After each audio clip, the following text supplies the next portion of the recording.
ओम शांति।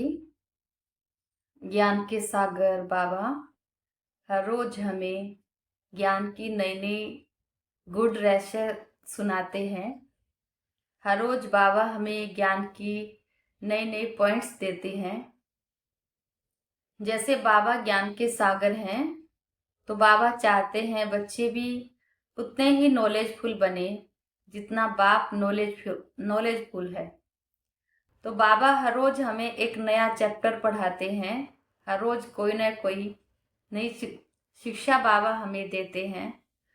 तो आज बाबा हमें एक नई बात बता रहे हैं कि बच्चे, ये एक ऐसी पढ़ाई है, एक ऐसा स्कूल है जहाँ पर एक दिन का बच्चा भी वही पढ़ाई पढ़ता है और 8 मास का बच्चा भी वही पढ़ाई पढ़ता है।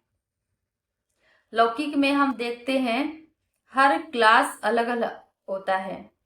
जिस बच्चे की जो क्लास होती है उसी अनुसार उसको पढ़ाई कराई जाती है। तो बाबा की जो पढ़ाई है वो हर बच्चे के लिए एक समान है, चाहे कोई पुराने हैं चाहे नए बच्चे हैं, लेकिन सभी के लिए बाबा की एक ही पढ़ाई है, एक ही श्रीमत है। तो आज बाबा के हम महावाक्य सुनेंगे। बाबा के 5 तारीख के महावाक्य हैं। देखते हैं आज बाबा हमें कौन सी नई शिक्षाएं देने के लिए आए हैं, कौन सा नया पाठ पढ़ा रहे हैं। तो सुनते हैं बाबा के महावाक्य। बाबा ने कहा, मीठे बच्चे, बेहद के सुखों के लिए तुम्हें बेहद की नॉलेज मिलती है। तुम फिर से राजयोग की शिक्षा से राजाई ले रहे हो। कैसे ले रहे हैं? राजयोग की शिक्षा से राजाई ले रही हैं। प्रश्न है, तुम्हारा ईश्वरीय कुटुंब किस बात में बिल्कुल ही निराला है? तो बाबा कहते हैं, इस ईश्वरीय कुटुंब में कोई 1 रोज का बच्चा है, कोई 8 रोज का, लेकिन सब पढ़ रहे हैं। माना कोई 1 दिन ज्ञान में आए हैं, किसी को 8 दिन हुए हैं, सभी बाबा की पढ़ाई पढ़ रहे हैं। बाप ही टीचर बनकर अपने बच्चों को पढ़ा रहे हैं। यह है निराली बात। आत्मा पढ़ती है, आत्मा कहती है बाबा। बाबा फिर बच्चों को 84 जन्मों की कहानी सुनाते हैं। जैसे लौकिक में माता पिता दादा दादी कहानियां सुनाते हैं बच्चों को, ऐसे ही बाबा हमें हमारे 84 जन्मों की कहानी सुनाते हैं। गीत बजा है आज, दूर देश का रहने वाला आया देश पर आए। ओम शांति। वृक्षपतिवार, उसका नाम रख दिया है बृहस्पति। यह त्योहार आदि तो वर्ष वर्ष मनाते हैं। तुम हर हफ्ते बृहस्पति डे मनाते हो। बाबा कहते हैं, दुनिया में तो त्योहार आदि साल में मनाते हैं, लेकिन बाबा के बच्चे हर हफ्ते बृहस्पति डे मनाते हैं। बृहस्पति अथवा इस मनुष्य सृष्टि रूपी झाड़ का जो बीज रूप है, चैतन्य है, वही इस झाड़ के आदि मध्य अंत को भी जानते हैं। और जो भी वृक्ष हैं वह सब जड़ होते हैं। यह है चैतन्य। इनको कहा जाता है कल्प वृक्ष। तो बाबा कल्प वृक्ष की सारी नॉलेज जानते हैं। इनकी आयु है 5000 वर्ष और यह वृक्ष 4 भाग में है। हर चीज 4 भाग में होती है। यह दुनिया भी 4 भाग में है। बाबा कहते, अब इस पुरानी दुनिया का अंत है। दुनिया कितनी बड़ी है, यह ज्ञान कोई भी मनुष्य मात्र की बुद्धि में नहीं है। यह है नई दुनिया के लिए नई शिक्षा। और फिर नई दुनिया का राजा बनने के लिए अथवा आदि सनातन देवी देवता बनने के लिए ही शिक्षा भी नहीं है, भाषा तो हिंदी ही है। बाबा हिंदी भाषा में ही सब बच्चों को समझाते हैं। बाबा ने समझाया है, जब दूसरी राजाई स्थापन होती है तो उनकी भाषा अलग होती है। सतयुग में क्या भाषा होगी?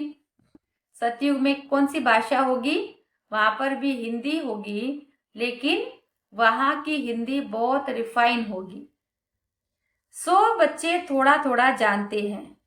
आगे बच्चियां ध्यान में जाकर बतलाती थी, वहां कोई संस्कृत नहीं है। संस्कृत तो यहाँ है ना, जो यहाँ है। बाबा कहते जो यहाँ है वह फिर वहां नहीं हो सकती। तो बच्चे जानते हैं यह है वृक्षपति। उनको फादर रचता भी कहते हैं, झाड़ का। यह है चैतन्य बीज रूप, वह सब होते हैं जड़।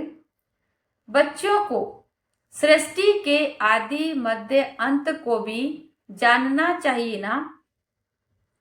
इस समय नॉलेज न होने कारण मनुष्यों को सुख नहीं है। यह है बेहद की नॉलेज, जिससे बेहद का सुख होता है। हद की नॉलेज से कागविष्टा समान सुख मिलता है। तुम जानते हो, हम बेहद सुख के लिए अभी पुरुषार्थ कर रहे हैं। फिर से माना 5000 वर्ष पहले भी हमने पुरुषार्थ किया था और अभी फिर से कर रहे हैं। बाबा कहते हैं यह फिर से अक्षर सिर्फ तुम सुनते हो। तुम ही फिर से मनुष्य से देवता बनने के लिए राजयोग की शिक्षा प्राप्त कर रहे हो। यह भी तुम जानते हो, ज्ञान का सागर बाप निराकार है। निराकारी बच्चे आत्माएं भी हैं, लेकिन सबको अपना अपना शरीर है। इनको अलौकिक जन्म कहा जाता है और कोई मनुष्य ऐसे जन्म ले नहीं सकते जैसे यह लेते हैं, और इनकी भी वानप्रस्थ अवस्था में प्रवेश करते हैं। बाबा कहते बच्चों को आत्माओं को सम्मुख बैठ समझाते हैं, और कोई आत्माओं को बच्चे बच्चे कह न सके।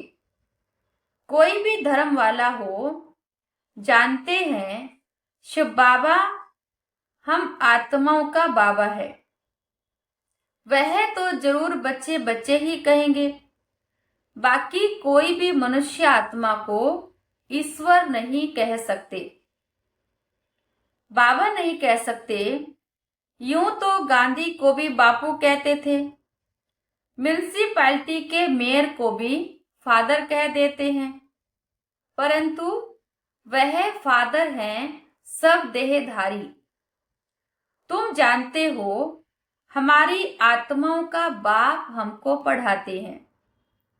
बाप घड़ी घड़ी कहते हैं, बार बार कहते हैं, अपने को आत्मा समझो। वह बाप आकर पढ़ाते भी आत्माओं को हैं। यह है ईश्वरीय कुटुंब। बाप के इतने ढेर बच्चे हैं। तुम भी कहते हो बाबा हम आपके हैं।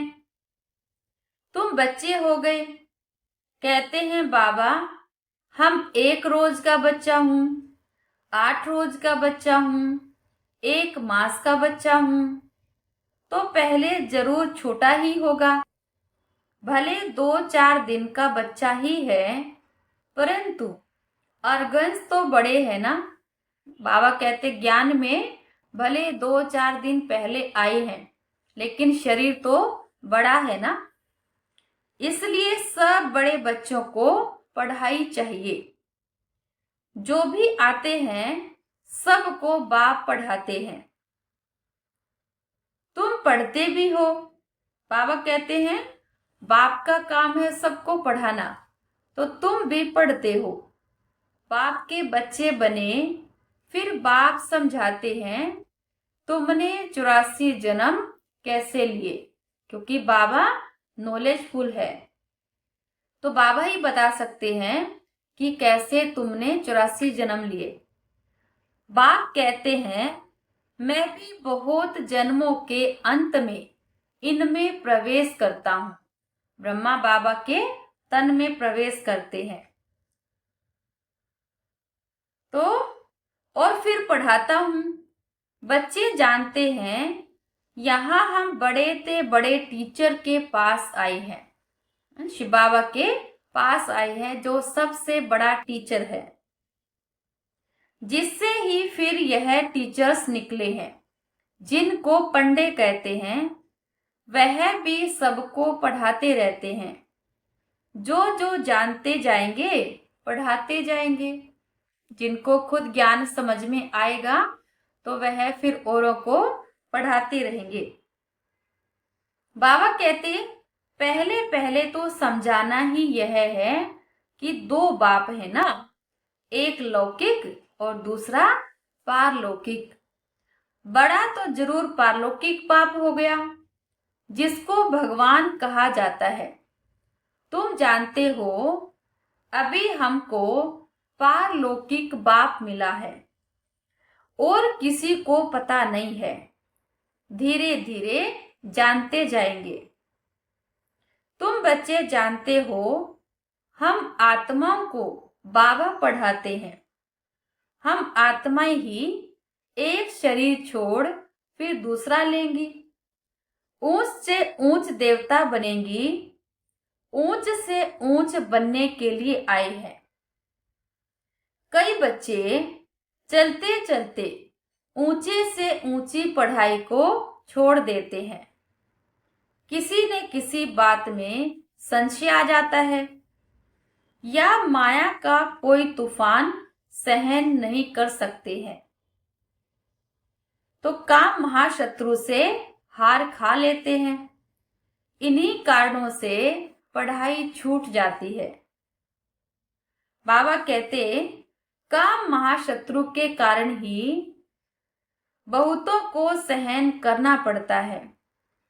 बाप कहते हैं, कल्प कल्प तुम अबलाएं माताएं ही पुकारती हो। कहते हैं बाबा हमको नंगन होने से बचाओ। बाप क्या कहते हैं? पुकारती हैं माताएं कि बाबा हमको नंगन होने से बचाओ। तो बाप क्या कहते हैं? याद के सिवाय और कोई रास्ता नहीं है। याद से ही बल आता जाएगा। अगर ऐसी कोई परिस्थिति है या कोई भी परिस्थिति है तो बाबा कहते योग को बढ़ा दो, याद को बढ़ा दो तो विघ्न समाप्त हो जाएगा। माया बलवान की ताकत कम होती जाएगी, योग याद बढ़ती जाएगी और माया की ताकत कम होती जाएगी। फिर तुम छूट जाएंगे। ऐसे बहुत बंधन से छूट कर आते हैं। फिर अत्याचार होना बंद हो जाता है।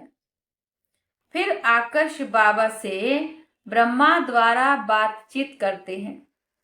यह भी आदत पड़ जानी चाहिए। बुद्धि में यह रहना चाहिए कि हम शिव बाबा के पास जाते हैं।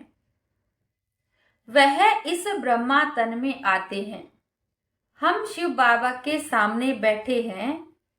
याद से ही विकर्म विनाश होंगे। बाबा कहते अपने को आत्मा समझ बाप को याद करना है। यही शिक्षा मिलती है। बाप से मिलने आओ तो भी अपने को आत्मा समझो। आत्म अभिमानी भव। यह ज्ञान भी तुमको अभी ही मिलता है। यह है मेहनत। उस भक्ति मार्ग में तो कितने वेद शास्त्र आदि पढ़ते हैं। यह तो एक ही मेहनत है, सिर्फ याद की। बाबा कहते यहाँ तुम्हें कोई शास्त्र आदि पढ़ने की रटने की जरूरत नहीं है। यहाँ सिर्फ एक मेहनत करनी है, वो है याद की मेहनत।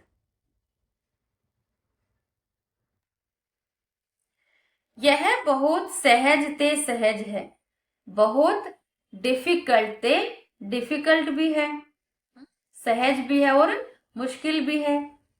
बाप को याद करना, इससे सहज कोई बात होती नहीं। बच्चा पैदा हुआ और मुख से बाबा बाबा निकलेगा, बच्ची के मुख से मां निकलेगा। आत्मा ने फीमेल का शरीर धारण किया, आत्मा ने फीमेल का शरीर धारण किया है, फीमेल मां के पास ही जाएगी। बच्चा अक्सर करके बाप को याद करता है, क्योंकि वर्षा मिलता है। अभी तुम आत्माएं तो सब बच्चे हो, तुमको वर्षा मिलता है बाप से। आत्मा को बाप से वर्षा मिलता है याद करने से। बाबा कहते, देहे अभिमानी होंगे तो वर्षा पाने में मुश्किलात होगी। बाप कहते हैं, मैं बच्चों को ही पढ़ाता हूं, बच्चे माना आत्माओं को ही पढ़ाता हूं। बच्चे भी जानते हैं हम बच्चों को बाप पढ़ाते हैं। यह बातें बाप के सिवाय कोई बता न सके। उनके साथ ही भक्ति मार्ग में तुम्हारा प्यार था। तुम सब आशिक थे उस माशूक के। सारी दुनिया आशिक है उस माशूक के, एक माशूक की। परमात्मा को सब परम पिता भी कहते हैं। बाप को आशिक नहीं कहा जाता। बाप को क्या कहेंगे? माशूक, और हम बच्चे आशिक हैं। बाप समझाते हैं, तुम भक्ति मार्ग में आशिक थे, अभी भी है बहुत, परंतु परमात्मा किसको कहा जाए इसमें बहुत मूंझते हैं। गणेश हनुमान आदि को परमात्मा कहकर एकदम सूत मुंझा दिया है। सबको कह देती ये भी भगवान है, ये भी भगवान है। तो बाबा कहते सूत बिल्कुल उलझ गया है। सिवाय एक के कोई ठीक कर न सके। उलझे हुए सूत को सुलझाना बाबा के सिवाय और कोई कर न सके। कोई की ताकत नहीं, बाप ही आकर बच्चों को समझाते हैं। बच्चे फिर नंबरवार पुरुषार्थ अनुसार समझते हैं और समझाने के लायक बनते हैं। राजधानी स्थापन हो रही है। खूब कल्प पहले मिसल तुम यहाँ पढ़ते हो, फिर प्रारब्ध नई दुनिया में पाएंगे। उनको अमर लोक कहा जाता है। बाबा कहते, तुम काल पर विजय पाते हो, वहां कभी अकाले मृत्यु नहीं होगी। नाम ही है स्वर्ग। तुम बच्चों को इस पढ़ाई में बहुत खुशी होनी चाहिए। बाप की याद से बाप की प्रॉपर्टी भी याद आएगी।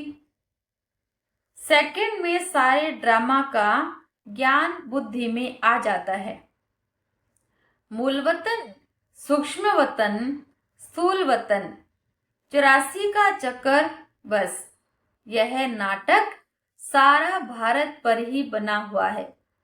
भारत का ही उत्थान होता है और भारत का ही पतन होता है। बाकी सब है बाई प्लाट। बाप नॉलेज भी तुमको सुनाते हैं। तुम ही ऊंच से ऊंच फिर नीच बनते हो। डबल सिरताज राव और फिर बिल्कुल ही रंक। सतयुग में होते हैं तो राजा होते हैं और फिर जन्म लेते लेते नीचे आके बिल्कुल कंगाल हो जाते हैं। अब भारत रंक भिखारी है, प्रजा का प्रजा पर राज्य है। सतयुग में था डबल सिरताज, महाराजा महारानी का राज्य।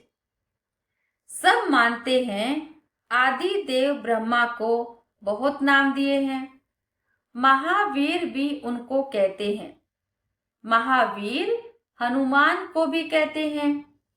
वास्तव में तुम बच्चे ही सच्चे सच्चे महावीर हनुमान हो, क्योंकि तुम योग में इतना रहते हो, जो माया के भले कितने भी तूफान आए लेकिन तुम्हें हिला नहीं सकते। तो सच्चे सच्चे महावीर हनुमान हुए। तुम महावीर के बच्चे महावीर बने हो, क्योंकि तुम माया पर जीत पाते हो। 5 विकार रूपी रावण पर हर एक जीत पाते हैं।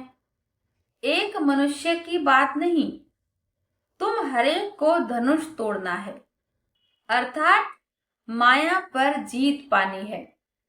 इसमें लड़ाई आदि की कोई बात नहीं है। यूरोपवासी कैसे लड़ते हैं, भारत में कौरवों और यवनों की लड़ाई है। गाया भी हुआ है, रक्त की नदियां बहती हैं, दूध की भी नदियां बहेंगी, क्योंकि विनाश होगा तो चारों तरफ खून खराबा होगा। तो बाबा कहते हैं रक्त की नदियां बहेंगी, और उसके बाद फिर स्वर्ग आएगा तो वहां पर दूध घी की नदियां बहेंगी, अर्थात सब कुछ संपन्न हो जाएगा। विष्णु को क्षीर सागर में दिखाते हैं। लक्ष्मी नारायण है पारसनाथ, उनका फिर नेपाल तरफ पशुपति नाथ नाम रख दिया है। एक है विष्णु के 2 रूप, पारसनाथ पारसनाथिनी। वह है पशुपतिनाथ पति, पशुपतिनाथ पत्नी। उसमें विष्णु का चित्र बनाते हैं, लेख भी बनाते हैं।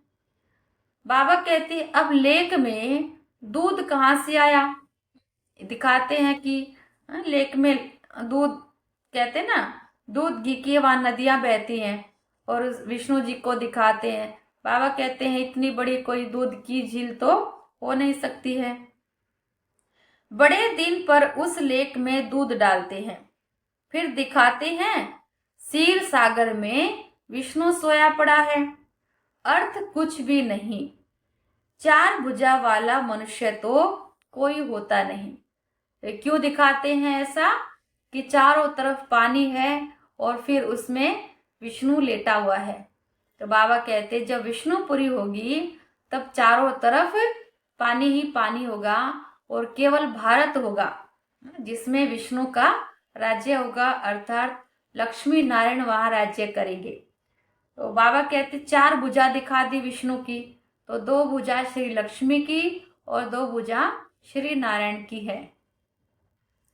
अभी तुम बच्चे सोशल वर्कर हो, रूहानी बाप के बच्चे होना।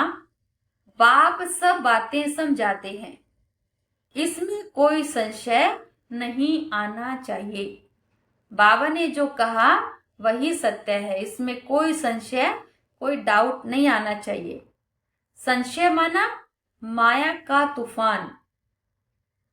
तुम हमको बुलाते ही हो, पतित पावन आओ, आकर हमको पावन बनाओ। तो बाप कहते हैं माँ में कम याद करो तो तुम पावन बन जाएंगे। 84 के चक्र को भी याद करना है। बाप को कहा जाता है पतित पावन, ज्ञान का सागर। 2 चीज हो गई, पतितों को पावन बनाते हैं और 84 के चक्कर का ज्ञान सुनाते हैं। यह भी तुम बच्चे जानते हो, 84 का चक्कर चलता ही रहेगा, इनकी एंड नहीं हो सकते, ये चक्कर चलता ही रहेगा। यह भी तुम नंबरवार पुरुषार्थ अनुसार जानते हो। बाप कितना मीठा है, उनको पतियों का पति भी कहते हैं। बाप भी है, पति भी है तो पिता भी है, बाप भी है। अब बाप कहते हैं मेरे से तुम बच्चों को बड़ा भारी वर्षा मिलता है, परंतु ऐसे मुझ बाप को भी फारक्ती दे देते हैं। ऐसे बाप को भी बच्चे छोड़कर चले जाते हैं। अब बाबा क्या कहेंगे ऐसे बच्चों के लिए? यह भी ड्रामा में नूंद है। पढ़ाई को ही छोड़ देते हैं, गोया फरकती दे देते हैं। कितने बेसमझ हैं। हाँ? जिस भगवान को भक्ति मार्ग में खूब ढूंढा, भगवान को पाने के लिए खूब तपस्याएं की, खूब यातनाएं सहन की, और फिर उसी भगवान को छोड़कर चले गए। तो बाबा कहते कितने बेसमझ हैं। जो अक्लमंद बच्चे हैं वह सहज ही सब बातों को समझकर दूसरों को पढ़ाने लग पड़ेंगे। वह फौरन निर्णय लेंगे कि उस पढ़ाई से क्या मिलता है और इस पढ़ाई से क्या मिलता है, क्या पढ़ना चाहिए। बाबा बच्चों से पूछते हैं, बच्चे समझते भी हैं यह पढ़ाई बहुत अच्छी है, फिर भी कहते क्या करें, जिस्मानी पढ़ाई नहीं पढ़ेंगे तो मित्र संबंधी आदि नाराज हो जाएंगे। बाप कहते हैं दिन प्रतिदिन टाइम बहुत थोड़ा होता जाता है, इतनी पढ़ाई तो पढ़ नहीं सकेंगे, ज्यादा समय अभी बाकी नहीं है। बाबा कहते हैं थोड़ा समय है तो ज्यादा से ज्यादा पुरुषार्थ कर लें। बड़े जोर से तैयारियां हो रही हैं, हर प्रकार से तैयारी होती है ना। दिन प्रतिदिन एक दो में दुश्मनी बढ़ती जाती है। कहते भी हैं ऐसी ऐसी चीजें बनाई हैं जो फट से सबको खलास कर देंगे। तुम बच्चे जानते हो ड्रामा अनुसार अब लड़ाई लग नहीं सकती। राजा स्थापन होनी है, तब तक हम भी तैयारी कर रहे हैं, यह भी तैयारी करते रहते हैं। तुम्हारा पिछाड़ी में बहुत प्रभाव निकलने का है। गाया भी जाता है, अहो प्रभु तेरी लीला अपरंपार। यह इसी समय का ही गायन है। यह भी गाया हुआ है, तुम्हारी गतमत न्यारी है। सब आत्माओं का पाठ न्यारा है। अभी बाप तुमको श्रीमत दे रहे हैं, माँ में कम याद करो तो विकर्म विनाश होंगे। कहाँ श्रीमत, कहाँ मनुष्यों की मत। तुम जानते हो विश्व में शांति सिवाय परमपिता परमात्मा के कोई कर न सके। 100% पवित्रता सुख शांति 5000 वर्ष पहले माफिक ड्रामा अनुसार स्थापन कर रहे हैं। कैसे? सो आकर समझो। औरों को ऐसा कह सकते हैं कि भगवान सुख शांति की दुनिया बना रहे हैं। कैसे बना रहे हैं? आकर समझो। तुम बच्चे भी मददगार बनते हो। नई दुनिया बनाने में बच्चे भी मददगार बनते हैं। जो बहुत मदद करते हैं वह विजय माला के दाने में आएंगे। तुम बच्चों के नाम भी कितने रमणीक थे। वह नाम की लिस्ट एल्बम में रख देनी चाहिए। तुम भट्टी में थे, घरबार छोड़ बाप के आकर बने। एकदम भट्टी में आकर पड़े। ऐसी पक्की भट्टी थी जो अंदर कोई आ न सके। जब बाबा ने 14 साल तक दादियों से तपस्या कराई तो उस समय बाहर का कोई भी अंदर आ नहीं सकता था और दादियां भी बाहर नहीं जाती थी। बाबा ने बिल्कुल इतनी तपस्या कराई उन आत्माओं से कि उनको बाहरी दुनिया का कुछ भी पता नहीं था। एकदम बाबा ने उनको तपा कर पक्का कर दिया और फिर बाद में सेवा पर निकाला। तो वही बाबा कह रहे हैं कि ऐसी पक्की भट्टी थी जो अंदर कोई आ न सके। जब बाप के बन गए तो फिर नाम जरूर होना चाहिए। सब कुछ सरेंडर कर दिया, इसलिए नाम रख दिए। वंडर है ना, बाप ने सबके नाम रखे। शुरू में जब सब बाबा के पास आ गए थे अपना घर परिवार छोड़कर, तब बाबा ने पुरानी दुनिया को बिल्कुल भुलाने के लिए नाम तक परिवर्तन कर दिए थे कि उनको अपना पुराना नाम याद आएगा तो पुरानी दुनिया के संबंधी सब याद पहचान याद आएगी। तो इसलिए बाबा ने नाम तक परिवर्तन कर दिए और सभी को बहुत सुंदर सुंदर नाम दिए। अच्छा, मीठे मीठे सिक्के लदे बच्चों प्रति माता पिता बाप दादा का याद प्यार और गुड मॉर्निंग। रूहानी बाप की रूहानी बच्चों को नमस्ते। हम रूहानी बच्चों की रूहानी बाप को नमस्ते बाबा नमस्ते। सार है आज का। पहला पॉइंट, किसी भी बात में संशय बुद्धि नहीं बनना है। कई आजकल क्या है, एक दो को देख देख कर और संशय में आ जाते, ऐसे करते इसलिए बाबा ने विशेष कहा है, बच्चे अब किसी को भी देखने का समय नहीं है। अब समय है केवल अपने आप को परिवर्तन करने का। तो इसलिए किसी को भी देखकर या कोई भी पार्ट को देखकर, कोई सीन को देखकर संशय नहीं आना चाहिए। माया के तूफानों को महावीर बन पार करना है। ऐसा योग में रहो जो माया का तूफान हिला न सके। अंगद समान अचल अडोल हो जाए। बाबा मेरे साथ है, भगवान मेरे साथ है, तो कितनी भी बड़ी परिस्थिति आएगी, पेपर आएगा, लेकिन वो हिला नहीं सकेगा। दूसरा, अक्लमंद बन अपनी जीवन ईश्वरीय सेवा में लगानी है। सच्चा सच्चा रूहानी सोशल वर्कर बनना है। रूहानी पढ़ाई पढ़नी और पढ़ानी है। वरदान, अहम और वहम को समाप्त कर रहम दिल बनने वाले विश्व कल्याणकारी भव।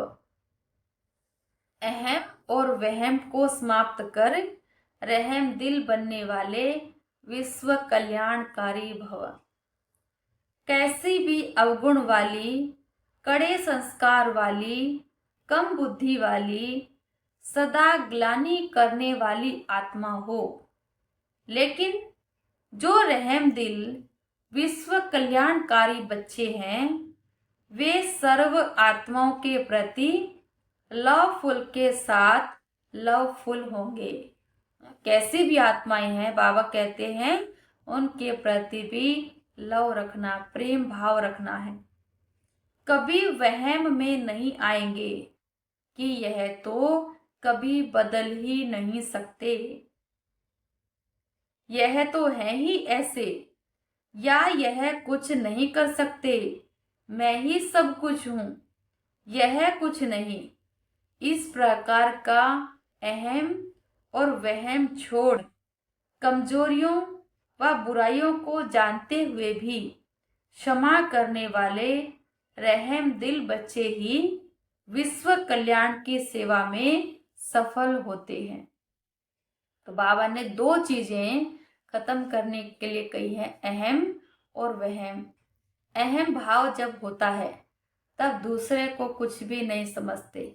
मैं ही सर्वोपरि हूँ, मैं ही सब कुछ हूँ, मुझे ही सब कुछ आता है, दूसरे को कुछ नहीं पता है। तो ये हो गया अहम भाव। और दूसरा वहम, दूसरे के लिए कह देते कि ये कुछ नहीं कर सकता, ये जीवन में कभी नहीं बदल सकता, ये हमेशा ऐसे ही रहेगा, इसे कितना भी समझाओ ये कभी नहीं सुधरेगा। बाबा कहते हैं ऐसा वहम भी दूसरों के लिए नहीं रखना है। तो अहम और वहम से मुक्त बनकर रहम दिल बन विश्व कल्याणकारी बनना है। स्लोगन है आज का, जहां ब्राह्मणों के तन मन धन का सहयोग है, वहां सफलता साथ है। अव्यक्त इशारे, आत्मिक स्थिति में रहने का अभ्यास करो, अंतर्मुखी बनो। आत्माएं जब आपके आत्मिक स्वरूप का अनुभव करेंगी तब वे बाप बाप की तरफ आकर्षित होकर अहो प्रभु के गीत गाएंगी और देह भान से सहज अर्पण हो जाएंगी। अहो आपका भाग्य, अहो मेरा भाग्य। इस भाग्य की अनुभूति के कारण देह और देह के संबंध की स्मृति का त्याग कर देंगी। तो आज विशेष सारा दिन में दो बातें याद रखेंगे। एक तो अहम भाव से मुक्त रहेंगे और वहम से मुक्त रहेंगे। कोई कैसी भी कमजोर आत्मा है, कोई ग्लानि करने वाली है, दुख देने वाली है, बाबा कहते उनके लिए भी रहम दिल बनकर शुभ भाव रखना है।